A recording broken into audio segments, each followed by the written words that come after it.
Halo semuanya, hari ini kita akan bahas tentang sensory system atau juga disebut dengan sistem indera. Sistem indera adalah alat-alat tubuh yang mempunyai fungsi untuk mengetahui keadaan luar. Alat indera manusia sering disebut juga dengan panca indera, kerana terdiri dari 5 indera yakni indera penglihat, mata, indera pendengar, telinga, indera pembau atau pencium, hidung, indera pengecap, lidah, dan indera peraba kulit. Yang pertama adalah mata. Mata adalah indera penlihat yang menerima sebuah rangsangan berupa cahaya, atau juga disebut dengan photoreceptor. Mata tersusun dari alat tambahan mata, bola mata, otot bola mata, dan saraf optik 2. Mata adalah indera yang fungsinya untuk melihat lingkungan sekitar kita dalam bentuk gambar, sehingga dengan mata kita bisa mengenali benda-benda yang ada di sekitar kita dengan cepat. Bagian-bagian mata dan fungsinya.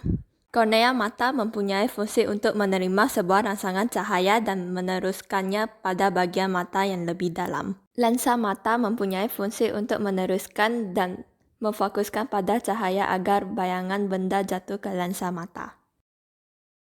Iris mempunyai fungsi untuk mengatur banyak sedikitnya sebuah cahaya yang masuk ke mata. Pupil mempunyai fungsi sebagai saluran masuknya sebuah cahaya. Retina mempunyai fungsi untuk membentuk sebuah bayangan benda yang kemudian dikirim oleh saraf mata ke otak. Saraf mata mempunyai fungsi untuk meneruskan sebuah rangsangan cahaya dari retina ke otak. Cara kerja mata adalah sebagai berikut. Rangsangan cahaya menuju ke aqueous humor, lalu menuju pupil, terus menuju lensa, lalu menuju vitreous humor, lalu menuju retina, lalu menuju saraf optik, dan yang terakhir menuju otak. Yang kedua adalah telinga. Telinga merupakan alat indera yang berfungsi untuk mendengar suara yang ada di sekitar kita. Telinga ialah indera pendengaran yang menerima sebuah rangsangan berupa suara, atau juga disebut dengan phonoreceptor. Fungsi lain dari telinga yaitu telinga berfungsi sebagai alat keseimbangan. Bagian-bagian telinga. Telinga bagian luar, yakni terdiri dari daun telinga, lubang telinga, dan liang pendengaran. Telinga bagian tengah, yakni terdiri dari gendang telinga, 3 tulang pendengar. Telinga bagian dalam, yakni terdiri dari alat keseimbangan tubuh, 3 saluran setengah lingkaran, tingkap corong, tingkap bundar, dan rumah siput. Cara kerja telinga adalah sebagai berikut.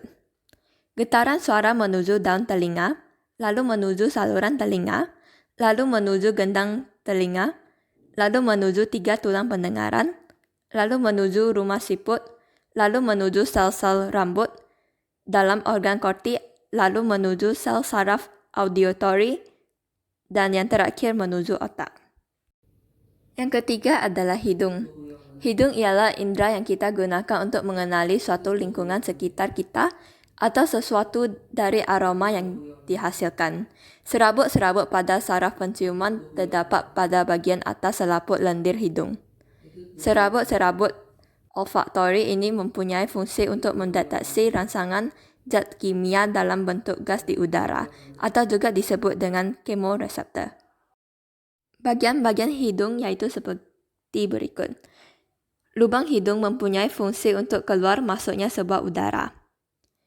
Rambut hidung mempunyai fungsi untuk menyaring sebuah udara yang masuk ketika bernafas.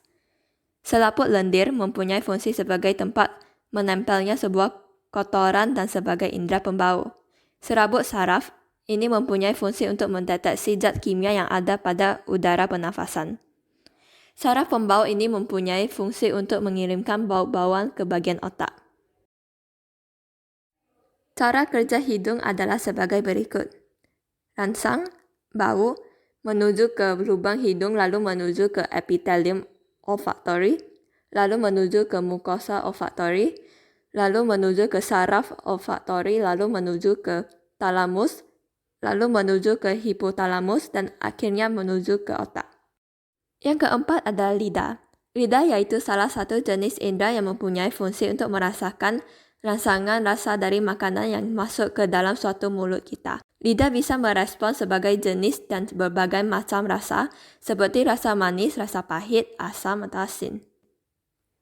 Pada bagian lidah yang berbintil-bintil disebut dengan papila, yaitu ujung saraf pengecap. Yang kelima adalah kulit. Kulit ialah salah satu alat indera yang mampu untuk menerima sebuah rangsangan temperatur suhu, sentuhan, rasa sakit, tekanan, tekstur, dan lain sebagainya. Pada kulit, terdapat sebuah reseptor yang peka terhadap sebuah rangsangan fisik, atau juga disebut dengan mekanoreseptor. Contohnya yaitu pada sentuhan, tekanan, panas, dingin, dan nyeri. Reseptor ini juga berupa ujung saraf yang bebas ataupun ujung saraf yang diselubungi sebuah kapsul keringat ikat. Bagian-bagian kulit dan fungsinya. Kulit ari mempunyai fungsi untuk mencegah masuknya sebuah bibit penyakit dan untuk mencegah penguapan air dari dalam tubuh.